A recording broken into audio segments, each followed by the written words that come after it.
আসসালামু আলাইকুম গাইস, সবাই কেমন আছেন? আশা করি সবাই ভালো আছেন। আলহামদুলিল্লাহ, আপনাদের দোয়া ও ভালোবাসা আমি যা ভালো আছি। তো প্রতিদিনের মতো চলে আসলাম নতুন ব্লগ নিয়ে। আজকে ব্লগটা শুরু করলাম বাজার থেকে। তো আমাদের বাগেরহাট খানজা আলী মাজারে ওখানে সপ্তাহে 2 দিন হাটবার। তো আমি গেছিলাম যে আপনার মঙ্গলবার হাটবারের দিন গেছিলাম।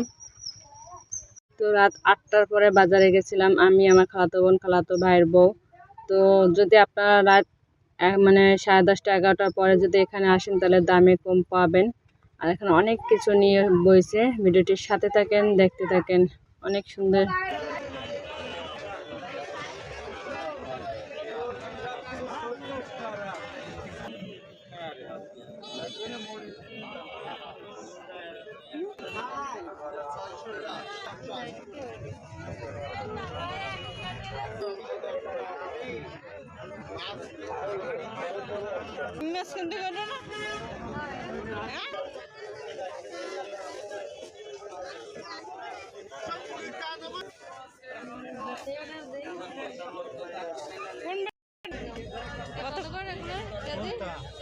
এর দাম কম আছে, কত?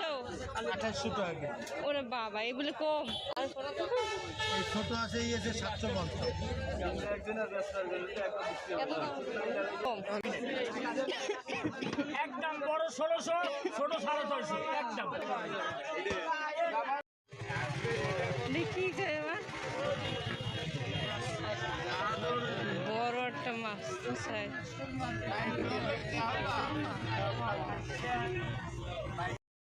তো রাতের বেলা বাজার শেষ করে বাসায় আসার পর সকালবেলা এখন রান্না করতে চলে আসলাম। আজকে সকালে সকালে একটু রান্না করব। তো এখন ভাজি বরবটি আর চিংড়ি মাছ ভাজি। তো কালকে বাজার থেকে কিনে আনছিলাম, চিংড়ি মাছ আনছিল, তারপরে আপনার তেলাপিয়া মাছ, তারপরে সবজি কয়েক পদের আনছিল। এগুলো কিনে আনছিলাম, সেগুলোর ভিডিও করা হয় না। তো সকালের খালি নাস্তা এটাই, আবার দুপুরে আবার রান্না করব।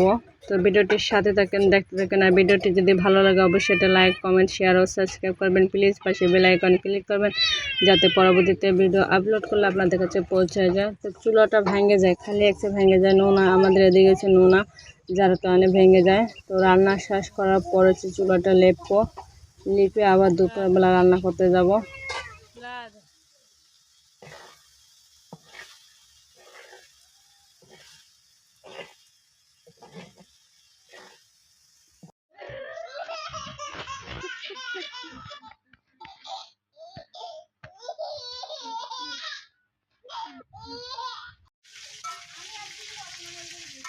তো এদিকে আমার বোনের নাতিটা কিভাবে হাসতেছিল, 5 বোনের এক কলিজা।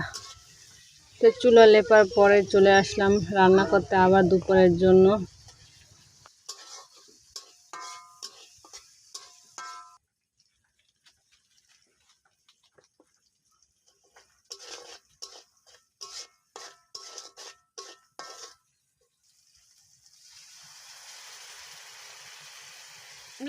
আপনার দিকে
তো এদিকে দেখি বাংলাদেশের নতুন একটা টাকা উৎপাদন হয়েছে, 20 টাকার একটা নোট।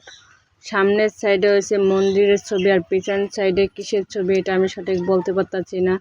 আগে ছিল 20 টাকার নোট অন্যরকম, আর এখন হচ্ছে আর এক রকম। জানি না কে উৎপাদন করছে 20 টাকার নোটটা।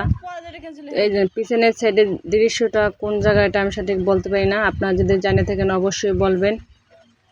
তো আমার ভিডিওটা লাস্ট পর্যায়ে চলে আসছে, তো সবাই ভালো থাকবেন, আর কথায় যদি ভুল টুটি হয়ে থাকে সবাই ক্ষমার দৃষ্টিতে দেখবেন। আর প্লিজ প্লিজ একটা করে লাইক, একটা করে কমেন্ট করে যাবেন প্লিজ। এই টাকাটা মানে কীরকম আপনাদের কাছে কেমন লাগছে।